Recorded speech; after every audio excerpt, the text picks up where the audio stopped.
जंज्वार के लाइव कार्यक्रम में आप सबका स्वागत है। जैसा कि हर बार हम चर्चा करते हैं कि प्रधानमंत्री मोदी तो वैसे भी अपने विज्ञापनों की निगाह में हमेशा अच्छा ही काम करते हैं, लेकिन हर बार गड़बड़ियां जनता की तरफ से दिखाई देने लगती है।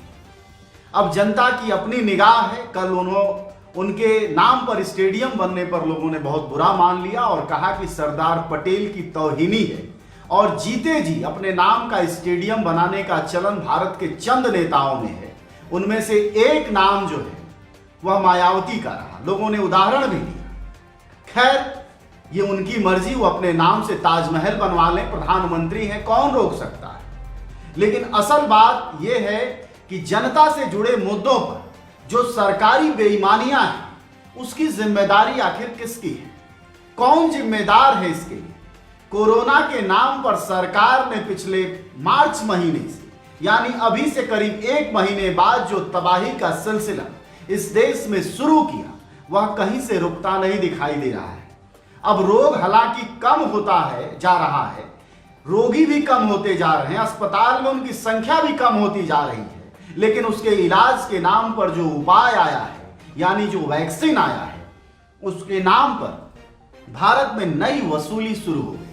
जी हां, कल सरकार ने घोषणा कर दी है कि 20,000 प्राइवेट अस्पतालों में अब कोरोना का टीका लगाया जाएगा और वह आपकी जेब से दिया जाएगा। यानी कोरोना भी, यानी महामारी को लगाया जाने वाला टीका, इससे पहले मुझे नहीं पता कि भारत में पैसा लेकर कभी लगाया गया होगा, लेकिन पहली दफा जैसा कि प्रधानमंत्री मोदी इतिहास रचते हैं, उस मामले में भी फिर उन्होंने इतिहास रचा है और कोरोना के 20,000 प्राइवेट अस्पतालों को अधिकार दिया गया है, भारत के 20,000 निजी अस्पतालों को, जो टीका लगाएंगे आपको और आपसे वसूली करेंगे। इस बारे में बात करने के लिए हमारे साथ महेंद्र पांडे हैं। इन्होंने आज ही जंज्वार के लिए लेख लिखा है, हमारे वरिष्ठ संपादकों में एक हैं, और कहा है कि बाकायदा सरकार ने यह तैयारी के साथ किया है। इन्होंने वह सिलसिला भी ये बताएंगे कि कैसे सरकार विकल्प देती है, बेसिकली झांसा देती है। इनका ये कहना, हम इनसे ये समझेंगे। आइए, बजाय कि हम अपने मुंह से बोलें, इन्हीं से पूछते हैं, आपको क्यों लगता है फिर से एक बार झांसा राम ने हमारे देश को नया दिलासा दिया है? पिछले 6 साल से जो हम सिलसिला देख रहे हैं जी, वो हमें यही बताता है कि सरकार हमेशा एक नए प्लेटफॉर्म का झांसा देती है, जनता को गुमराह करती है और जनता फिर उसके चक्रव्यूह में फंसती जाती है। ये पता नहीं जनता को समझ में आया है या नहीं आया है अभी तक, लेकिन किसानों को ये सारी चीज़ें बहुत अच्छी तरीके से समझ में आ गई हैं। किसानों के मामले में भी उन्होंने यही किया था और लगातार आज भी प्रचार किया जाता है कि हम मंडियां बंद नहीं कर रहे हैं, हम तो नई मंडियां बना रहे हैं। लेकिन किसानों को ये अच्छी तरीके से पता है, किसानों ने केवल कानून का ही अध्ययन नहीं किया, किसानों ने 6 साल जो सरकार की गतिविधियां हैं उनका भी पूरा अध्ययन किया है, और उसके बाद किसानों को भी यही लगता है कि ये एक झांसा है और अंत में हम कॉरपोरेट के चंगुल में फंस जाएंगे। लेकिन ये किसान और अस्पताल, इसका क्या तालमेल है? मतलब जो अस्पताल में सरकार ने 20,000 वादा किया है कि 20,000 अस्पताल खोलेंगे और इलाज कराएंगे, इससे किसानों का क्या लेना देना? मतलब किसान आंदोलन से ये बात जुड़ती कैसे है? इसलिए जुड़ती है कि सरकार ने किसानों के समय भी यही कहा था नए कानून के लिए कि हमने तो एक नया प्लेटफॉर्म दिया है जहां पे जाके किसान अपनी उपज बेच सकते हैं। जी, ये एक नया प्लेटफॉर्म था सरकार की तरफ से, जिसका प्रचार आज भी किया जा रहा है। लेकिन आप ये देखिए कि किसान इस नए प्लेटफॉर्म के मुकाबले सड़क पे बैठे हुए हैं, उनको ये कहीं से नया प्लेटफॉर्म नहीं लग रहा है। इसी तरीके से कोविड में आप एक नंबर देखिए, 10,000 सरकारी अस्पताल अब टीका लगाएंगे और 20,000 प्राइवेट हॉस्पिटल अब टीका लगाएंगे। पहले तो आप ये नंबर देखिए कि नंबर जो प्राइवेट अस्पतालों का है वो दुगना है, प्राइवेट अस्पतालों में कितना टीका लगेगा ये भी नहीं मालूम कि एक अस्पताल में कितना टीका लगेगा। 20,000 अस्पताल तो हैं, लेकिन उसमें टीके का नंबर क्या होगा ये नहीं मालूम। अच्छा, सरकारी अस्पतालों में सर और जो प्राइवेट में कई बार तुलनात्मक होता है, यानी वो खतरा क्या इसमें भी है कि एक प्रक्रिया में चूंकि कंपटीशन में प्राइवेट अस्पताल भी हैं और जाहिर तौर पर वो अस्पताल नौकरशाहों से जुड़े हुए हैं, नेताओं से जुड़े हुए हैं, बड़े पूंजीपतियों से जुड़े हुए हैं, कारपोरेट से जुड़े हुए हैं, तो कल को सरकारी अस्पतालों की अक्षमता गिनाई जाने लगेगी, स्टाफ की कमी बताई जाने लगेगी, पता चलेगा 2-4 स्टोरी छप जाएगी कि नकली टीका आ गया है फला सरकारी अस्पताल में। तो क्या इस तरह का भी खेल शुरू होने की आशंका है? फिर आखिरकार सिरमौर बन जाएंगे प्राइवेट अस्पताल की? नहीं, आपने एक चीज इसमें इंक्लूड नहीं की, यह है कि कोरोना का डर भी आपको दिखाया जा सकता है। अगर प्राइवेट अस्पतालों को यह लगता है कि उनके पास मरीज नहीं आ रहे हैं या लोग टीका लगाने नहीं आ रहे हैं, तो हो सकता है आप इसका दूसरा दौर, तीसरा दौर भी देख रहे हो कोरोना का, यह भी हो सकता है। क्योंकि कॉर्पोरेट और पूंजीपति जहां भी होते हैं वहां कुछ भी हो सकता है, और सरकार जो है पूंजीपतियों का ही समर्थन कर रही है। जहां तक सरकारी अस्पतालों का सवाल है, तो आपको याद होगा कि पीछे कुछ दिनों से लगातार 2 या 3 बार प्रधानमंत्री जी वक्तव्य दे चुके हैं कि ये देश जो है बाबू नहीं चलता है, इसको चलाने के लिए प्राइवेट सेक्टर में जाना ही पड़ेगा। इसका मतलब वो सरकारी बाबुओं पे लगातार सवाल खुद ही प्रधानमंत्री उठाते रहे हैं। तो ऐसे में आप ये सोचिए कि कल सरकारी सिस्टम जो है वो चरमरा जाए, स्वास्थ्य व्यवस्था चरमरा जाए, सरकारी हॉस्पिटल चरमरा जाए, या वहाँ के जो सुविधाएं हैं वो कम कर दी जाए, तो फिर लोग कहाँ जाएंगे? लोगों को अल्टीमेटली जाना तो पड़ेगा प्राइवेट हॉस्पिटल में ही, जहाँ उनको पैसे दे के इलाज कराना है। तो ये सारा एक खेल है जो हमें समझना पड़ेगा, और ये लगातार किया जा रहा है, चाहे किसानों के मामले में हो, चाहे नोटबंदी के मामले में हो, चाहे तालाबंदी के मामले में हो, चाहे देशबंदी के मामले में हो। देशबंदी में भी आपने देख लिया कि पूरी जनता गरीब हो गई, लेकिन चंद पूंजीपति जो हैं उनकी संपत्ति लगातार बढ़ती ही रही। अच्छा, हम फिर अगर लौटे और ये अस्पताल जो 20,000 खुले और उसके मुकाबले 10,000 सरकारी अस्पताल, जैसा कि आपकी आशंका लग रही है और होता है हमारे देश में, कई बार राजनीति शास्त्र भी विज्ञान शास्त्र को समझा देता है। तो हमारे देश का राजनीति शास्त्र ऐसा बन चुका है कि वह सभी तरह के शास्त्रों को देखा है। तो सरकार ने 20,000 और 10,000 सरकारी और 20,000 प्राइवेट अस्पतालों को जो अधिकार दिए हैं कोरोना के टीका लगाने में, हो सकता है इसका राजनीति शास्त्र 10,000 को कोलैप्स कर दे, या फिर इतने ज्यादा फिर से मर जाने लगे कि 10,000 के बूते में ही न रहे। इसकी तुलना का जो आधार बनता है कई बार हमारे देश में, मैं आपसे इस सवाल पर आऊंगा, जैसे लोग उदाहरण देते हैं BSNL और जियो का। जैसे एक समय में जब प्राइवेट कंपनियां आई हमारे देश में, जिनका आप नाम जानते हैं, जिनका आप सुविधाएं लेते हैं, एयरटेल, जियो और भी होंगे 2-4, वो जब आए उनसे पहले BSNL और महानगरों में MTNL का बहुत ही बड़ी छत्र छाया थी। उन्हीं के दम पर ये चैनल भी चलते थे, मतलब इनके नेटवर्क भी चलते थे जो आजकल टेलीफोन। धीरे धीरे आपने पिछले 10 वर्षों में देखा होगा, MTNL का तो नाम ही खत्म हो गया, BSNL भी लगभग समाप्ति प्राय, जिसको कब्र में पहुंचना कहते हैं, वहां पहुंच चुका है। और यह सब कुछ उसी तरह हुआ जैसे आज 10,000 के अस्पताल खोले गए सरकारी कोरोना टीका के, और उसके मुकाबले 20,000 निजी अस्पताल खोले गए, यह कहते हुए कि यह सुविधा के लिए है। क्या वाकई वैसी ही सुविधा जैसी BSNL बनाम जियो को दी गई, BSNL बनाम एयरटेल को दी गई, या तेजस बनाम अब रेलवे को दिए जाने की प्रक्रिया शुरू हो गई है? क्या आप कोविड के मामले में भी मानते हैं कि सरकार ने वही खेल, यानी सरकार जनता को मुफ्त में टीका नहीं लगाएगी, इसके दिन शुरू हो गए? आपने इतने उदाहरणों में एक बहुत अच्छा उदाहरण छोड़ दिया है जी। सरकार लगातार कहती है कि कृषि मंडियां बंद नहीं होंगी, जो सरकारी मंडियां हैं, लेकिन उसमें से ये शायद आपको पता होगा, वैसे बहुत लोगों को ये पता है, बहुत सारी मंडियां लगातार बंद होती जा रही हैं जी। और सरकार ये कह रही है कि हमने मंडियों का कुछ नहीं किया है, मंडियां बंद नहीं होंगी।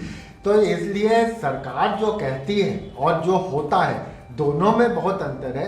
और कोविड टीकाकरण जो मामला है उसमें भी यही होना है कि अंत में सरकारी मशीनरी जो है पूरी की पूरी कोलैप्स करेगी और सारा का सारा खेल जो है वो प्राइवेट हाथों में होगा, जहां आप एक महंगी फीस देके हो सकता है शुरू के 5-6 महीने में सरकार फीस पे कुछ नियंत्रण कर ले, लेकिन उसके बाद जैसे गैस के सिलेंडर के साथ होता है लगातार उसके दाम बढ़ते जाते हैं, वैसे ही वैक्सीन के दाम बढ़ते जाएंगे। अगर नहीं भी बढ़ेंगे तो आपको कोरोना की नई पीक दिखाई जाएगी, जिसके बाद आप किसी भी दाम पे जाके टीका लगवाने को मजबूर होंगे। अच्छा, एक चीज बताइए कि फिर तो अगर प्राइवेट अस्पतालों में जाएगा तो पैकेज भी आएगा।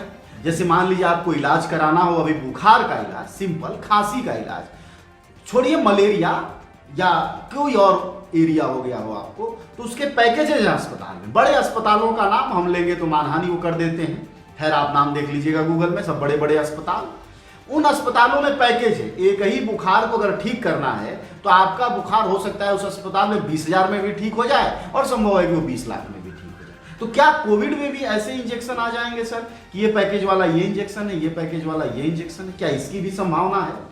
कोविड में संभावना दूसरी है। कई ऐसे रोग हैं जो अगर आपको हैं तो आपको टीका पैकेज में दे दिया जाएगा, आपको टीका नहीं दिया जाएगा। अच्छा, वैसे में अगर आप हॉस्पिटल पहुंच जाते हैं तो पहले तो उस रोग के इलाज का पैकेज आपको मिलेगा, उसके बाद कहीं जाके आपको टीके का नंबर आएगा। तो ये एक बहुत बड़ी संभावना, मतलब आप कहने का मतलब सर समझाएं, अगर तो मान लीजिए किसी को शुगर, ब्लड प्रेशर या हड्डी का कोई रोग है या हृदय का रोग है, यानी जब वो टीका लगवाने जाएगा तो उससे पहले उसकी जांच भी हो सकती है कि यह टीका लगाना उचित है या नहीं उचित है। तो ये आप कह रहे हैं बेसिकली। निश्चित रूप से यही होना है, क्योंकि आप बड़े हॉस्पिटल जाते हैं तो आपके बहुत सारे टेस्ट पहले भी किए जाते हैं। बड़े हॉस्पिटल में कभी भी ये नहीं होता कि आप एक छोटी सी चीज के लिए गए और बिना टेस्ट के लिए या बिना और उसकी जांच के बिना आप इलाज कर दिया जाए।